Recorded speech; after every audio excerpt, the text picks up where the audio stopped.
Pekan ketiga bulan Februari diawali dengan kunjungan mahasiswa jurusan akuntansi Fakultas Ekonomi dan Bisnis Universitas Widyatama Bandung ke Gedung Merah Putih KPK. Melalui sambutannya, Kepala Bagian Perbendaharaan Biro Keuangan KPK Muhammad Ibnu Soim mengatakan bahwa KPK merupakan lembaga negara yang dibentuk dengan tujuan meningkatkan daya guna dan hasil guna terhadap upaya pemberantasan tindak pidana korupsi. Ia mengatakan bahwa untuk mendukung tujuan organisasi, maka salah satu tugas KPK adalah menjaga akuntabilitas khususnya dalam pelaporan keuangan. Ketua KPK Firly Bahuri menghadiri pertemuan 3 pihak atau trilateral meeting terkait upaya perencanaan dan penganggaran rencana kerja pemerintah tahun 2024 di kantor Kementerian Perencanaan Pembangunan Nasional atau PPN Bappenas. Pertemuan ini bertujuan untuk membahas pencegahan risiko tindak pidana korupsi pada proses perencanaan RKP 2024. KPK memberikan 6 rekomendasi aspek pencegahan dan pemberantasan korupsi pada perencanaan dan penganggaran RKP 2024. Pertama, kerjasama antara Tim Governance, Risk and Compliance, GRC, Bappenas, dan KPK. Kedua, jual beli perkara perlu ditindaklanjuti dan dihilangkan, serta evaluasi pembiayaan penanganan perkara yang tidak efisien. Ketiga, mendorong perbaikan regulasi dan SDM lembaga penegakan hukum. Keempat, mendukung dan mendorong BPN melakukan sertifikat tanah berbasis nomor induk kependudukan atau NIK. Kelima, meninjau ulang perhitungan keberhasilan pemulihan aset hanya berdasarkan uang yang dikembalikan ke negara. Dan terakhir, penguatan aksi strategi nasional pencegahan korupsi. KPK mengingatkan penyelenggara negara di lingkungan Kepanitraan dan Sekretariat Jenderal Mahkamah Konstitusi (MK) untuk mengisi laporan harta kekayaan penyelenggara negara LHKPN secara tepat. Hal ini disampaikan Direktur Pendaftaran dan Pemeriksaan LHKPN KPK Isnaini dalam kegiatan bimbingan teknis atau BIMTEK LHKPN yang digelar di Aula Gedung MK Jakarta. Tahun ini KPK mulai menggunakan sistem Artificial Intelligence atau AI untuk membantu screening LHKPN yang sudah dilaporkan. Atas dasar itu, penyelenggara negara tidak bisa sekedar mengisi LHKPN untuk menggugurkan kewajibannya. Dalam kesempatan ini, KPK mengapresiasi MK karena sejak 2019 hingga 2021 lalu tercatat kepatuhan LHKPN-nya 100%. Artinya, setiap tahun MK selalu patuh dalam mengisi LHKPN tersebut.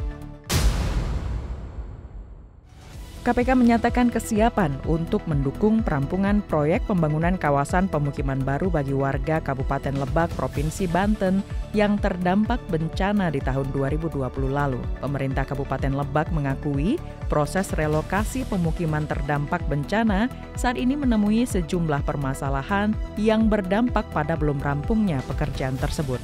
Di antaranya adalah kendala prasarana, serta perlu adanya kajian mendalam untuk menyusun rencana tindak lanjut pembangunan.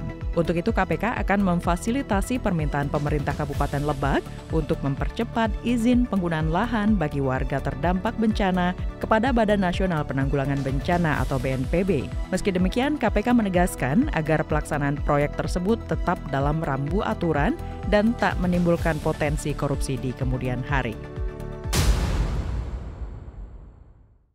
KPK melakukan penyerahan aset hasil rampasan dari penanganan tindak pidana korupsi yang telah berkekuatan hukum tetap kepada Kementerian Hukum dan HAM dan Kementerian Agraria dan Tata Ruang Badan Pertanahan Nasional atau ATR BPN. Penyerahan aset senilai total 57 miliar ini dilaksanakan di Gedung Merah Putih KPK. Wakil Ketua KPK Alexander Marwata menyerahkan langsung barang rampasan tersebut melalui mekanisme penetapan status penggunaan atau PSP dan hibah. Alex menyampaikan apresiasinya atas sinergi antara KPK dan Kementerian Keuangan, Kemenkumham, Kementerian ATR BPN, serta masyarakat luas yang telah terbangun dalam upaya memberantas korupsi di Indonesia. Ia berharap dukungan dan partisipasi dari seluruh elemen bangsa dapat seiring sejalan dengan kerja-kerja pemberantasan korupsi yang dilakukan KPK maupun lembaga penegakan hukum lainnya. Penyerahan aset ini diterima langsung oleh Menteri Hukum dan HAM Yasona Halauli dan Menteri ATR Kepala BPN Hadi Cahyanto. Sementara Kementerian Keuangan atau Kemenkeu selaku pengelola BMN diwakili oleh Direktur Perumusan Kebijakan Kekayaan Negara atau PKKN Encep Sudarwan. Masih dari rangkaian penyidikan perkara dengan tersangka EW, KPK menetapkan WH, Ketua Pengurus Yayasan Rumah Sakit SKM sebagai tersangka. Tersangka disangkakan melanggar pasal 5 ayat 1 huruf A atau B atau pasal 13 atau pasal 6 ayat 1 huruf A Undang-Undang Nomor 31 Tahun 1999 tentang pemberantasan tindak pidana korupsi sebagaimana telah diubah dengan Undang-Undang Nomor 20 Tahun 2001 tentang perubahan atas Undang-Undang Nomor 31 Tahun 1999 tentang pemberantasan tindak pidana korupsi. Terkait kebutuhan dari proses penyidikan, penahanan terhadap tersangka WH selama 20 hari pertama dimulai tanggal 17 Februari 2023 sampai dengan 8 Maret 2023 di Rutan KPK pada Pomdam Jaya Guntur. Demikian kegiatan Komisi Pemberantasan Korupsi pada pekan ketiga bulan Februari tahun 2023 yang terangkum dalam KPK 24 jam. Dapatkan informasi selengkapnya melalui website kpk.go.id. Salam anti korupsi. Ayo, segera laporkan LHKPN sebelum tanggal 31 Maret 2023. Para wajib LHKPN wajib menyetorkan laporan harta kekayaan penyelenggara negara atau LHKPN setiap tahunnya ke KPK. Informasi lebih lanjut, kunjungi ilhkpn.kpk.go.id atau kontak center 198.